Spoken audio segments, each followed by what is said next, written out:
Hello everyone, everybody, every all. So it's me again, ang inyong kumaring gala na kung saan gumagala.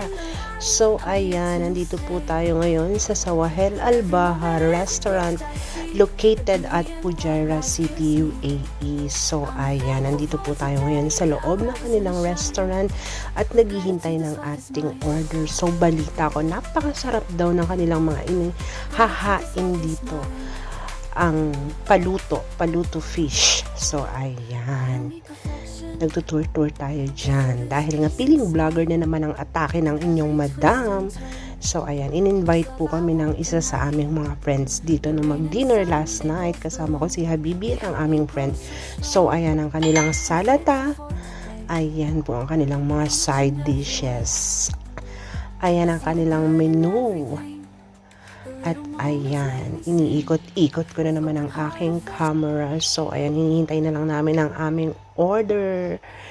Dahil niluluto pa ang kanilang fish. Ayan, nag-start na muna kaming kumain ng salata with our friends.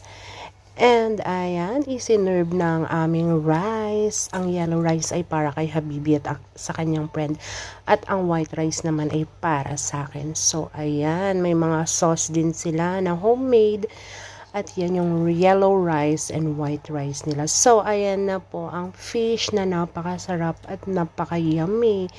So, ayan. Bali, dalawang order po. Isang spicy at isang non-spicy dahil ayoko nang masyadong mapahang.